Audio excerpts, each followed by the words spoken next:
Kavya suit case మళ్ళీ close చేసి చేతిలో తీసుకుంది. తలుపు వైపు నడవబోతుండగా బయట భారీ వర్షం పడింది. ఉరుములు మెరుములతో చాలా భయంకరంగా ఉంది. వర్షం ఇంకా ఉగ్రంగా కురుస్తుంది. రోడ్డు మొత్తం నీళ్లతో నిండిపోయింది. ఆదిత్య కళ్ళు తెలియకుండానే కిటికీ వైపు వెళ్ళాయి. ఒక్క క్షణం అతని చూపు కావ్య మీద ఆగింది. తడిసిన జుట్టు చెంపలకు అంటుకుంటుంది. చేతిలో సూట్ కేస్, ముఖంలో మాత్రం అలసిపోయిన నిశ్శబ్దం మాత్రమే. ఆ దృశ్యం చూసి ఎందుకో అతని గుండెల్లో చిన్న అసౌకర్యం మొదలయ్యింది. కావ్య ఆదిత్య స్టోరీ అండ్ స్క్రీన్లో ఇస్తా, చూడండి first 2 parts. And please like, share and subscribe to my channel. Thank you. ఇంక కథ కొనసాగిద్దాం. అతను నెమ్మదిగా అన్నాడు. కావ్య. ఆమె అడుగులు ఆగాయి. 3 ఏళ్ల తర్వాత అతను తనని ఆపడం ఇదే మొదటిసారి. కావ్య వెనక్కి తిరిగి చూడలేదు. ఆదిత్య కొద్దిసేపు మాటలు ఎత్తుక్కున్నారు. వర్షం చాలా పడుతుంది. అతని గొంతులో మొదటిసారి కొంచెం సాఫ్ట్నెస్ కనపడింది. నేను మీ ఇంటి దగ్గర డ్రాప్ చేస్తాను. హాల్లో వాళ్ళు షాక్ అయ్యారు. ఆదిత్య వైపే చూస్తున్నారు. ఎందుకంటే ఇంతవరకు ఎప్పుడూ ఆదిత్య కావ్య గురించి ఒక్కసారి కూడా ఇలా పట్టించుకోలేదు. కానీ కావ్య మాత్రం నెమ్మదిగా నవ్వింది. ఆ నవ్వులో చాలా బాధ ఉంది. మెల్లిగా వెనక్కి తిరిగింది. కళ్ళల్లో కన్నీళ్లు లేవు. ఎందుకంటే ఇప్పటికే ఆమె ఏడ్చి అలసిపోయింది. నా ఇల్లా? ఆమె నెమ్మదిగా అడిగింది. ఆదిత్య కనుబొమ్మలు ముడుచుకున్నాయి. కావ్య చిన్నగా నవ్వింది. నాకు ఎలాంటి ఇల్లు ఎక్కడుంది ఆదిత్య? ఆ ఒక్క మాట ఎందుకో అతని గుండెల్లో భారంగా మారింది. కావ్య ముందుకు చూస్తుంది. పెళ్ళి తర్వాత ఆ ఇంటికి వెళ్ళిన ప్రతిసారి వాళ్ళు నన్ను తిరిగి ఇక్కడికే పంపించారు. నేను ఏడ్చిన ప్రతిసారి అడ్జస్ట్ అవ్వని చెప్పారు. నన్ను కూతుర్లా కాదు, ఒక భారంలా చూశారు. ఆమె చేతిలో సూట్ కేస్ హ్యాండిల్ని బిగపెట్టి పట్టుకున్నా. అందుకే తాను చాలా ప్రశాంతంగా ఉంది. ఈరోజు అక్కడికి కూడా వెళ్ళను. ఆదిత్య మొదటిసారి ఏం మాట్లాడాలో తనకే అర్థం కాలేదు. కానీ కావ్య అతనికి ఇంకో అవకాశం ఇవ్వలేదు. ఏదో మాట్లాడటానికి ట్రై చేసినా ఇలా అంది. కోడ్ డేట్ మెసేజ్ చెయ్యి. అంతే. ఆమె నెమ్మదిగా తలుపు తెరిచింది. చల్లటి వర్షం గాలి లోపలికి వచ్చింది. తరువాత కావ్య ఒక్కసారి కూడా వెనక్కి తిరిగి చూడకుండా ఆ వర్షంలో నడుచుకుంటూ వెళ్ళిపోయింది. భారీ వర్షం. రోడ్డు మొత్తం నీళ్లతో నిండిపోయింది. మెరుపులు ఆకాశాన్ని చీల్చుతున్నాయి. కానీ కావ్య మాత్రం ఆగకుండా నడుస్తూనే ఉంది. ఆమె చేతిలో సూట్ కేస్, చీర మొత్తం వర్షంలో తడిసి శరీరానికి అతుక్కుపోతుంది. జుట్టు ముఖంపై పడుతుంది.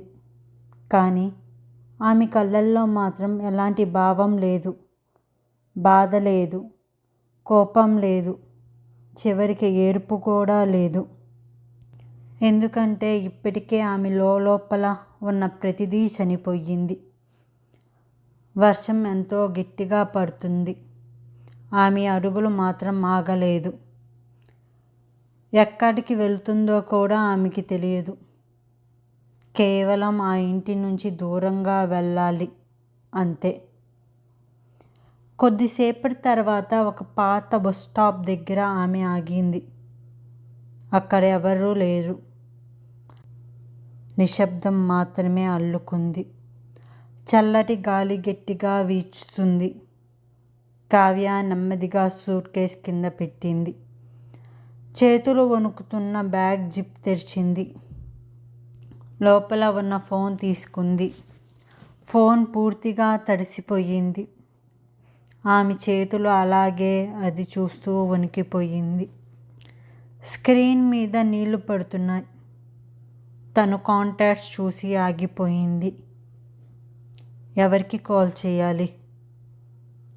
ఎవరు నా కోసం వస్తారు? తన బాధ వినడానికి ఈ ప్రపంచంలో ఎవరైనా ఉన్నారా? ఇప్పుడు తనకి కళ్ళల్లో కన్నీళ్లు చేరాయి.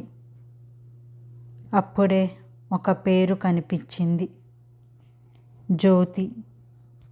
కావ్య పెదవులు వణికాయి. కాలేజీలో తనతో ఎప్పుడూ ఉండే ఒకే మనిషి. ఏం జరిగినా తన సైడే నిలబడే ఒకే ఒక మనిషి.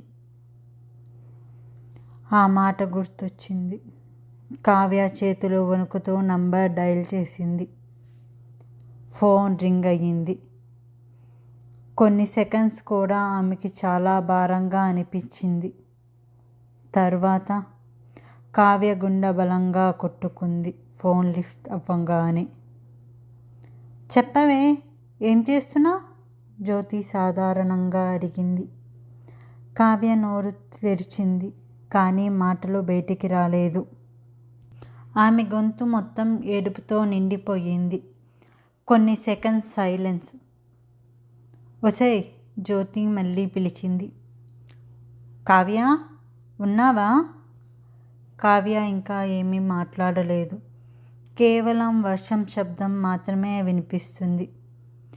జ్యోతి కనుబొమ్మలు ముడుచుకున్నాయి. కావ్య, అంతా బాగానే ఉంది కదా?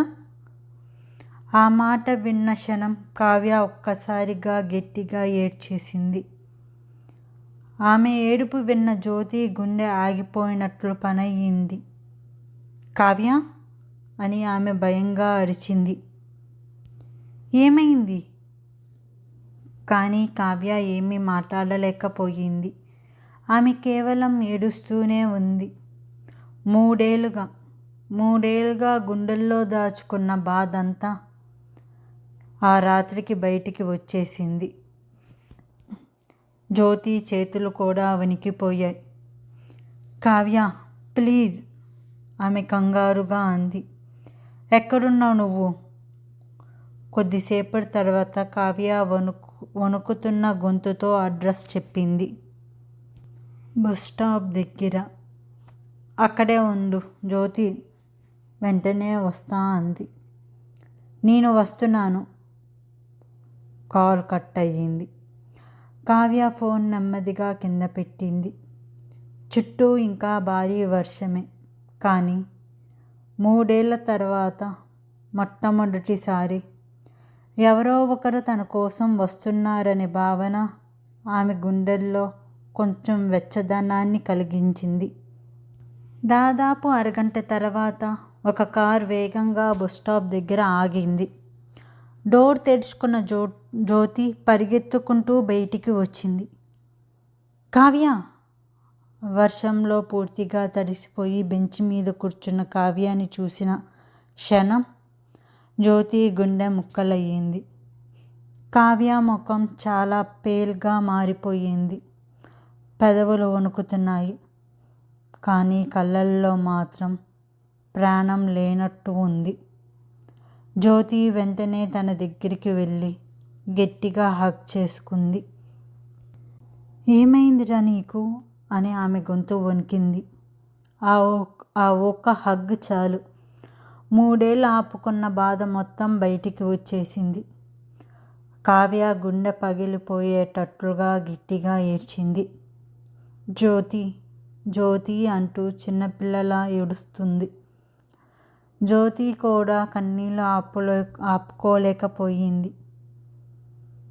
కొద్దిసేపటి తర్వాత ఎలాగోలాగా కావ్యాని కారులో కూర్చోబెట్టి తన అపార్ట్మెంట్కి తీసుకొని వెళ్ళింది. రూమ్లోకి వెళ్ళగానే కావ్య నిశ్శబ్దంగా ఫ్లోర్ మీద కూర్చుంది. జ్యోతి ఆమె దగ్గర మోకాల మీద కూర్చుంది. ఇప్పుడు చెప్పు అని మెల్లిగా అడిగింది. అసలేం జరిగింది?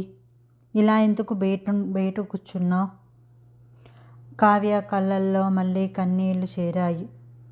తను వణుకుతున్న గొంతుతో అన్నీ చెప్పటం మొదలుపెట్టింది. ఆ ఇంట్లో తన జీవితం, ఆదిత్య చేసిన పనులు, అత్త అవమానాలు, వాళ్ళ తల్లిదండ్రుల మాటలు అన్నీ ఒక్కొక్కటి చెప్తుండగా జ్యోతి సైలెంట్గా వింటుంది. కానీ రాత్రి 10 లక్షలు ఆ మాట విన్న క్షణం జ్యోతి షాక్ అయ్యింది. కావ్య తలదించుకొని నెమ్మదిగా అంది. పల్లవి దగ్గరికి వెళ్ళడానికి ఇచ్చేవాడు. జ్యోతి కళ్ళల్లో కోపం వచ్చింది. అసలు వాళ్ళు మనుషులేనా? కానీ కావ్య మాత్రం ఎక్స్ప్రెషన్ లేకుండా కూర్చుంది. ఎందుకంటే ఇప్పటికీ ఆ బాధని ఫీల్ అయ్యే శక్తి కూడా తనకి లేకుండా పోయింది. జ్యోతి మెల్లగా ఆమె చేతులు పట్టుకుంది. అవి మంచు కన్నా చల్లగా ఉన్నాయి. లేచి ఫ్రెష్ అవ్వు ఫస్ట్. కావ్య ఏమీ మాట్లాడలేదు. కావ్య, జ్యోతి బలవంతంగా ఆమెని లేపింది. ప్లీజ్ అని టవల్ తీసుకొని తన చేతిలో పెట్టింది. బాత్రూంలోకి వెళ్ళు. కావ్య నిశ్శబ్దంగా బాత్రూంలోకి వెళ్ళిపోయింది. తను డోర్ క్లోజ్ చేసిన వెంటనే జ్యోతి కిచెన్లోకి పరిగెత్తింది. ఫ్రిడ్జ్ ఓపెన్ చేసి ఉన్న వాటితో త్వరగా ఫుడ్ ప్రిపేర్ చేసింది. వేడి అన్నం, పప్పు, కొంచెం కర్రీ. ఆమె ప్లేట్స్లో ఫుడ్ సర్వ్ చేసింది. అప్పుడే బాత్రూమ్ డోర్ తెరుచుకున్న శబ్దం వచ్చింది. కావ్య బయటికి వచ్చింది. ఆమె కళ్ళల్లో అలసట మాత్రం పోవలేదు. జ్యోతి వెంటనే ప్లేట్ తీసుకొని ఆమె దగ్గరికి వచ్చింది. రా తిందాం. కావ్య నెమ్మదిగా తలూపింది. నాకు వద్దు, నాకు ఆకలి లేదు. జ్యోతి కళ్ళల్లో నీళ్ళు వచ్చాయి. ఎన్నో సంవత్సరాలు ఇలా ఏడుస్తున్నావో తెలియదు అని మెల్లగా అనుకుంది. కావ్య మౌనంగా కూర్చుంది. జ్యోతి బలవంతంగా అన్నం చిన్న చిన్న ముద్దలు చేసి నోట్లో పెడుతుంది. తిను. ఆ క్షణం కావ్య కళ్ళల్లో మళ్ళీ కన్నీళ్ళు వచ్చాయి. ఎందుకంటే ఇన్నేళ్ళ తర్వాత ఎవరో తనను జాగ్రత్తగా చూసుకుంటున్నారు. కావ్య నెమ్మదిగా ఆ ముద్ద తింటుంది. జ్యోతి ఒక్కొక్క ముద్ద పెడుతూ ఇలా అంటుంది. ఇప్పుడు అన్నీ మర్చిపో. ముందు నిద్రపో. రేపు ఆలోచిద్దాము అని నీళ్ళు ఇచ్చింది. తర్వాత బెడ్ మీద పడుకుంది. కావ్య అలసిపోయిన పాపలా పడుకుంది. జ్యోతి కూడా ఆమె పక్కనే వచ్చి పడుకుంది. నెమ్మదిగా కావ్య తమల నిమురుతుంది. ఆ స్పర్శ అచ్చం అమ్మ జోలపాటులా ఉంది. కానీ ఈసారి ఆ కన్నీళ్ళు కొంచెం ప్రశాంతంగా ఉన్నాయి. ఎందుకంటే ఆ రాత్రి మొదటిసారి ఆమె ఒంటరిగా ఏడవలేదు, ఒంటరిగా ఫీల్ అవ్వలేదు. ఉదయం అయ్యింది. కిటికీ గుండా లోపలికి వచ్చిన సూర్యకాంతి నెమ్మదిగా గదిని తాకుతుంది. రూమ్ మొత్తం నిశ్శబ్దంగా ఉంది. జ్యోతి ఇంకా గాఢ నిద్రలోనే ఉంది. కానీ కావ్యకు మాత్రం నిద్ర రావటం లేదు. ఎప్పుడో తెల్లవారుజామునే లేచింది. ఆమె నెమ్మదిగా బెడ్ మీద నుంచి కిందకి దిగింది. బయట రోడ్డుపై కిటికీ దగ్గరికి వెళ్ళి కూర్చుంది. బయట రోడ్లపై ఉన్న జనాలు తమ తమ జీవితాల్లో బిజీగా తిరుగుతున్నారు. కానీ కావ్య జీవితం మాత్రం ఒక రాత్రిలో పూర్తిగా ఖాళీ అయిపోయింది. ఆమె కళ్ళల్లో శూన్యం. అసలు నా జీవితం ఏమైంది? ఆమెకి ఇప్పటికీ అర్థం కావడం లేదు. అలా ఇలా జరిగిపోయింది. ఒకప్పుడు ఎంతో చాలా హ్యాపీగా ఉండేది. కాలేజీలో ఎప్పుడు ఫస్ట్లోనే ఉండేది. హయ్యర్ స్టడీస్ కోసం ఎంతో ప్లాన్ చేసుకుంది. అబ్రాడ్ వెళ్ళి చదవాలని, అమ్మా నాన్నని బాగా చూసుకోవాలని. చాలా ప్లాన్ చేసుకుంది. తనకంటూ ఒక ఐడెంటిటీ ఉండాలని తన ఆశ, ఎన్నో డ్రీమ్స్. అంతా ఒక నిమిషంలో మారిపోయింది. ఆదిత్యతో పెళ్ళి ఫిక్స్ అయిన రోజు గుర్తొచ్చింది. ఆమె ఎంతో ఏడ్చింది. ఇంకా చదువుకోవాలని వాళ్ళ ఇంట్లో చెప్పింది. కొంచెం టైం ఇవ్వండి అని బతిమాలింది. కానీ ఎవరూ వినలేదు. పెళ్ళి తర్వాత చదువెందుకు? అయినా మీ ఆయన్ని అడిగి చదువుకో, మీ ఆయనతో కలిసి వెళ్ళు, మంచి సంబంధం మళ్ళీ రాదు. అంతే. ఆమె డ్రీమ్స్ని ఒక్క మాటతో ఆపేశారు. పెళ్ళైన తర్వాత కూడా కావ్య ఆశ వదలలేదు. ఒకరోజు ధైర్యం చేసి ఆదిత్య దగ్గరికి వెళ్ళింది. నేను స్టడీస్ కంటిన్యూ చేయాలనుకుంటున్నా అని మెల్లిగా అంది. ఆదిత్య అప్పుడు ల్యాప్టాప్లో నుంచి పైకి పనిచేస్తున్నప్పుడు ఒకసారిగా ఆమె వైపు చూశాడు. నాకు అవసరం లేని విషయాలతో నన్ను డిస్టర్బ్ చెయ్యొద్దు. ఆ మాట తన గుండెకి ఇంకా గాయం పెద్దది చేసింది. ఆ రోజు నుంచి నెమ్మదిగా తన డ్రీమ్స్ చనిపోయాయి. ఆమె బాధ ఎవరికీ కనిపించలేదు. తల్లిదండ్రులకి చెప్పింది. వాళ్ళు ఏమన్నారు? భర్తను సంతోషంగా ఉంచడం నేర్చుకో, అది చాలు. అత్తకి చెప్పింది. ఆమె నవ్వింది. భర్తకి చెప్పింది. అతను పట్టించుకోలేదు. ఇప్పుడు అన్నీ కోల్పోయాక కావ్యకి అర్థం కావడం లేదు. ఇప్పుడు ఏం చెయ్యాలి? కావ్యకి తెలియకుండానే తన కంటి నుంచి కన్నీళ్లు జారుతున్నాయి. అప్పుడే వెనక నుంచి ఒక అమ్మాయి చెయ్యి ఆమె భుజంపై పడింది. కావ్య ఉలికిపడి వెనక్కి చూసింది. జ్యోతి. చేతిలో 2 కప్స్ చాయ్ ఉన్నాయి. మళ్ళీ ఏం ఆలోచిస్తున్నావు అని అంటూ మెల్లిగా తన పక్కన కూర్చుంది. కావ్య చిన్నగా నవ్వడానికి ప్రయత్నించింది. కానీ ఆ నవ్వు కళ్ళ వరకు రాలేదు. జ్యోతి ఆమె పక్కకు వచ్చి కూర్చొని కొద్దిసేపు ఇద్దరూ సైలెంట్గా బయటికి చూస్తూనే ఉన్నారు. చల్లటి గాలి లోపలికి వస్తుంది. జ్యోతి నెమ్మదిగా అడిగింది. ఇప్పుడు ఏం చెయ్యాలనుకుంటున్నావు? కావ్య చేతిలో ఉన్న చాయ్ కప్పు వైపు చూస్తూ ఉండిపోయింది.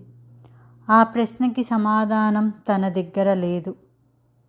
కొద్దిసేపటి తర్వాత ఆమె నెమ్మదిగా తల ఊపింది. నాకు తెలియదు. కిటికీ దగ్గర కూర్చున్న కావ్య చేతిలో చాయ్ కప్ ఇంకా అలానే ఉంది. ఆమె చూపులు శూన్యంగా బయటికి చూస్తున్నాయి. అప్పుడే ఫోన్ రింగ్ అయ్యింది.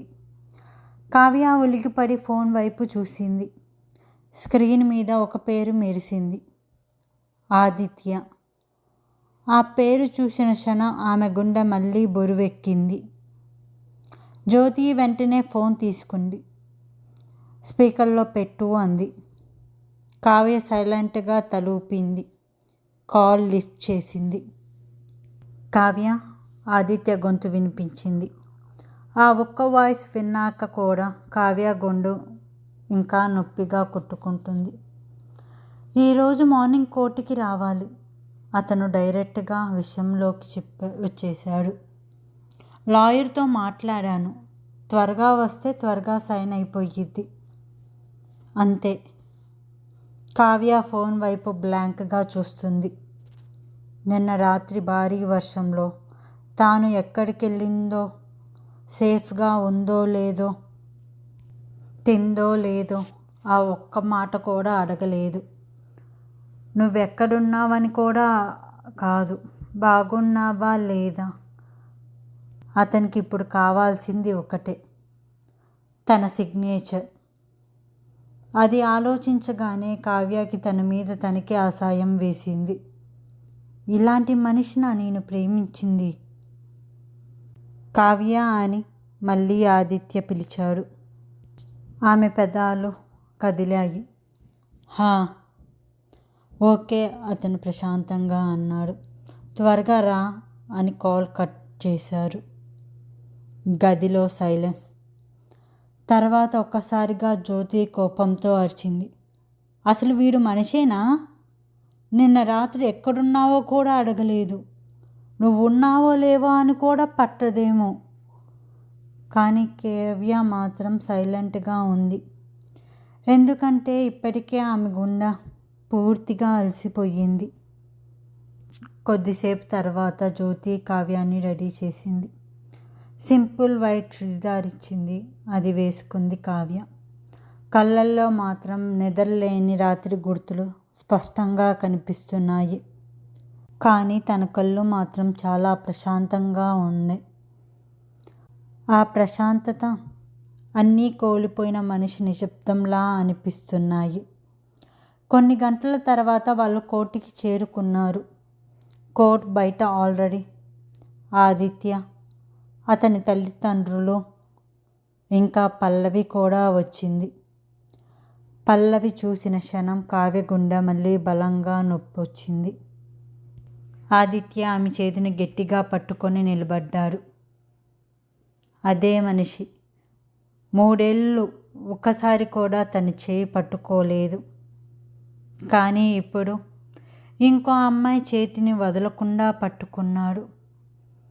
కావ్య కళ్ళల్లో కన్నీళ్లు చేరాయి. కానీ ఆమె వాటిని బయటికి రానివ్వలేదు. నెమ్మదిగా ముందుకు నడిచింది. అప్పుడే చూసావా అని అత్త విషంగా నవ్వింది.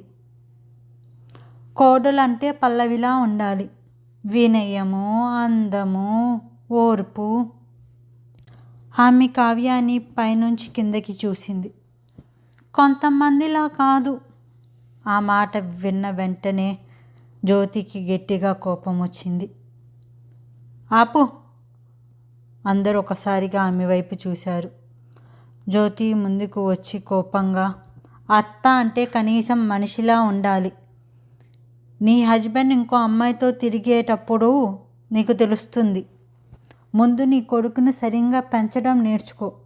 భారీగా ఉండగానే ఒక అమ్మాయిని చేయి పట్టుకొని తిరుగుతున్నారు. మళ్ళీ క్యారెక్టర్ గురించి మాట్లాడుతున్నావా?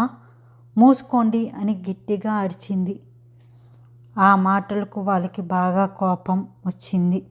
మొఖాలు ఎర్రబడ్డాయి. అత్త ఏదో మాట్లాడబోతుండగా ఆదిత్య వెంటనే అడ్డుకున్నాడు. Ma'am, please. ఇప్పుడే గొడవ వద్దని అతనికి తెలుసు. ఎందుకంటే కావ్య సైన్ చేయాలి. తాను చేయకపోతే చాలా కష్టం. అందుకే వాళ్ళు బలవంతంగా సైలెంట్గా నిలబడ్డారు. అప్పుడే ఒక కార్ కోర్ట్ దగ్గరికి ముందుకొచ్చి ఆగింది. అందరి చూపులు అక్కడికి వెళ్ళాయి. Car door తెరుచుకుంది. కావ్య తల్లిదండ్రులు దిగారు. వాళ్ళు నెమ్మదిగా దగ్గరికి వచ్చారు. కావ్య వాళ్ళ వైపు చూసింది. కానీ వాళ్ళు మాత్రం ఆమెను అసహ్యంగా చూశారు. కావ్య తన తల్లిదండ్రులు చూసిన క్షణం గుండెల్లో ఎక్కడో ఒక చిన్న ఆశ మొదలైంది. కనీసం ఇప్పుడైనా నన్ను ఒక్కసారైనా అర్థం చేసుకుంటారేమో అని. ఆమె నెమ్మదిగా వాళ్ళ దగ్గరికి నడిచింది. అమ్మా! ఆమె గొంతు స్వల్పంగా వణికింది. కానీ వాళ్ళు ఒక్కసారి అడుగు వెనక్కి వెళ్ళిపోయారు. అది చూసిన క్షణం కావ్య గుండె ముక్కలయ్యింది. వాళ్ళ కళ్ళల్లో ప్రేమ లేదు. కేవలం కోపం, అవమానం, అసహ్యం మాత్రమే ఉన్నాయి. నానా! కావ్య మెల్లిగా పిలిచింది. చెల్లుమని ఆమెని వాళ్ళ తండ్రి గట్టిగా చెంప మీద కొట్టాడు. కోర్టు బయట ఉన్న వాళ్ళందరూ ఒక్కసారిగా వాళ్ళ వైపు చూశారు. కావ్య ముఖం పక్కకి తిరిగిపోయింది. కానీ ఆమె ఏడవలేదు. మా పరువు మొత్తం తీశావు అంటూ కోపంతో ఊగిపోయాడు. పెళ్ళైన అమ్మాయి డైవర్స్ తీసుకుంటుందా? జనం ముందు మా తలలు వంచేస్తున్నావుగావే. అతని ప్రతి మాట కత్తిలా గుచ్చుకుంటుంది. కానీ కావ్య మాత్రం రాయిలా నిలబడే ఉంది. ఎందుకంటే ఇప్పటికే ఆమె కన్నీళ్లు కూడా చనిపోయాయి. ఆమె తల్లి కూడా పక్క నుంచొని ఏడుస్తుంది. కానీ ఆ ఏడుపులో కూతురి బాధ లేదు. సమాజం భయం మాత్రమే ఉంది. ఎందుకు ఇలా చేస్తున్నావమ్మా అంటూ ముఖం కప్పుకొని ఏడుస్తుంది. కావ్య తండ్రి మాత్రం ఇంకా ఆగలేదు. ఇప్పటి నుంచి నీకు మాకు ఎటువంటి సంబంధం లేదు. మా ఇంటికి కూడా రావద్దు. చాలా పెద్దదానివి అయిపోయావు కదా. నీ నిర్ణయాలు నువ్వే తీసుకుంటున్నావు. నిన్ను చూస్తుంటేనే అసహ్యం వేస్తుంది. ఆ మాటలు విన్నా కూడా కావ్య కళ్ళల్లో కన్నీటి బొట్టు కూడా కాడలేదు. కేవలం సైలెంట్గా నిలబడి ఉంది. ఇప్పటికే తన గుండె పూర్తిగా ఖాళీ అయిపోయింది. జ్యోతి ఆ మాటలు తట్టుకోలేక ముందుకు వచ్చింది. ఆపండి అంకుల్, ఆమె కోపంగా అరిచింది. మీకు అసలు మీ కూతురు మీద ప్రేమ ఉందా? ఏం జరిగిందో ఒక్కసారైనా అడిగారా? తను 3 సంవత్సరాల నుంచి అనుభవించిన బాధ మీకు తెలుసా? కానీ కావ్య తండ్రి వెంటనే జ్యోతి మీద కూడా అరిచారు. నువ్వే చెడగొట్టావు దీన్ని. అయినా మా ఫ్యామిలీ మ్యాటర్లో రావటానికి నువ్వెవరు? ఇలాంటి ఫ్రెండ్స్ వల్లే ఇలా పాడైపోతున్నారు. జ్యోతి కోపంతో ఊగిపోయింది. కానీ కావ్య ఆపింది. ఆ సీన్ మొత్తం చూసి ఆదిత్య తల్లి మాత్రం లోపల చాలా ఆనందపడుతుంది. ఆమె పెదవులపై దాచలేని సంతోషం ఉంది. ఎందుకంటే కావ్య పూర్తిగా ఒంటరిగా మారిపోయింది. అదే తనకి కావాలి. అందుకే రాత్రి ఫోన్ చేసి కావ్య ఆదిత్య డైవర్స్ మ్యాటర్ వాళ్ళకి చెప్పింది. కావ్యదే తప్పు అన్నట్టు చెప్పింది. ఎంత జరుగుతున్నా ఆదిత్య మాత్రం ఒక్కసారి కూడా ముందుకు రాలేదు. ఒక్కసారి కూడా ఆపండి అని చెప్పలేదు. అతని చూపులు మొత్తం పల్లవిపైనే ఉన్నాయి. ఆమెతో ఏమీ మాట్లాడుతున్నాడో చేతిని పట్టుకొని నిలబడ్డారు. కావ్య వైపు చూడటానికి కూడా అతనికి ఆసక్తి లేదు. కావ్య తన తల్లిదండ్రుల మాటలు ఒకటైనా వినలేదు. ఎందుకంటే ఇప్పుడు ఆమె మనసు పూర్తిగా అలసిపోయింది. నెమ్మదిగా తిరిగి కోర్టు లోపలికి నడిచింది. జ్యోతి వెంటనే ఆమె వెనక వెళ్ళింది. కోర్ట్ హాల్ మొత్తం చాలా చల్లగా ఉంది. చుట్టూ ఎన్నో కపుల్స్ ఎవరెవరో గొడవ పడుతున్నారు. ఎవరెవరో ఏడుస్తున్నారు. కానీ కావ్య మాత్రం ఏ భావం లేని మనిషిలా ముందుకు నడిచింది. లాయర్స్ పేపర్స్ ముందు పెట్టాడు. మిస్సెస్ కావ్య ఆదిత్య. ఆ పేరు విన్న క్షణం ఆమె గుండెల్లో చిన్న నొప్పి వచ్చింది. కానీ ఆమె ఏమీ అనలేదు. పెన్ తీసుకొని నెమ్మదిగా సైన్ చేసింది. ఆ సంతకంతో 3 ఏళ్ల బంధం పూర్తిగా ముగిసిపోయింది. తర్వాత లాయర్ పేపర్స్ని ఆదిత్య వైపు తిప్పాడు. ఆదిత్య ఒక క్షణం కూడా ఆలోచించలేదు. వెంటనే సైన్ చేశారు. కొద్దిసేపు తర్వాత జడ్జ్ కొన్ని ఫార్మాలిటీస్ కంప్లీట్ చేసి చివరికి అన్నాడు, డైవర్స్ అప్రూవ్, కేస్ క్లోజ్డ్. ఆ ఒక్క మాటతో కావ్య జీవితంలో ఒక చాప్టర్ పూర్తిగా ముగిసిపోయింది. కానీ ఆదిత్య మాత్రం చాలా హ్యాపీగా కనిపించాడు. అతని ముఖంలో చాలా రిలీఫ్ స్పష్టంగా కనిపిస్తుంది. ఎన్నేళ్ళలో బరువు దిగిపోయినట్లుగా గట్టిగా శ్వాస తీసుకున్నాడు. పల్లవిని గట్టిగా హగ్ చేసుకున్నారు. కానీ కావ్య మాత్రం చాలా ప్రశాంతంగా ఉంది. ఎన్నో ఇయర్స్ ఒంటరితనం పూర్తిగా పోయింది. ఇప్పుడు తనకి స్వేచ్ఛ దొరికినట్లు అయ్యింది. లాయర్ పేపర్స్ ఆమె చేతిలో పెట్టారు. కావ్య వెంటనే తీసుకుంది. తర్వాత ఒక్క మాట కూడా మాట్లాడకుండా బయటికి నడిచింది. అప్పుడే కావ్య, ఆదిత్య ఒక్కసారిగా పిలిచారు. ఎందుకో అతనికి ఒక్కసారి తనని చూడాలనిపించింది. ఆమె ముఖంలో ఏ భావం ఉందో తెలుసుకోవాలనిపించింది. అతను త్వరగా ఆమె వెనక పరిగెత్తాడు. కానీ కావ్య ఒక్కసారి కూడా వెనక్కి తిరిగి చూడలేదు. అతను దగ్గరికి వచ్చేసరికి ఆమె ఆల్రెడీ బయటికి వెళ్ళిపోయింది. వెనక నుంచి ఆమె తల్లిదండ్రులు అరుస్తున్నారు. ఆదిత్య పిలుస్తున్నారు. కోర్ట్ బయట గందరగోళంగా ఉంది. కానీ కావ్య వాటిలో ఏదీ వినలేదు, ఏదీ పట్టించుకోలేదు. ఎందుకంటే ఆమె మనసు ఇక అక్కడ లేదు. కోర్ట్ బయట ఉన్న స్టెప్స్ మీద కొద్దిసేపు ఆగింది. ఆకాశం వైపు చూసింది. ఈరోజు వర్షం లేదు, కానీ తన గుండెల్లో ఏదో ప్రశాంతత అలుముకుంది. జ్యోతి వచ్చి ఆమె భుజంపై చేయి వేసింది. వెళ్దామా? కావ్య నెమ్మదిగా తలూపింది. ఇద్దరు కారులో కూర్చున్నారు. వెనక నుంచి ఇంకా పేరెంట్స్ కోపంగా చూస్తూనే ఉన్నారు. ఇంటికి వచ్చాక చెప్తా తన పని, వాళ్ళ తండ్రి కోపంగా చూస్తూ మాట్లాడారు. కానీ వాళ్ళకి తెలియని విషయం ఏంటంటే కావ్య వాళ్ళని పూర్తిగా వదిలేసి వెళ్ళిపోతుందని. ఇప్పుడు కావ్య జర్నీ ఏంటి? అసలు ఏం చేసిద్ది? ఆదిత్య పల్లవి హ్యాపీగా ఉంటారా? తర్వాత భాగంలో చూద్దాం. మీకు స్టోరీ నచ్చితే please like, share and subscribe to my channel. Thank you.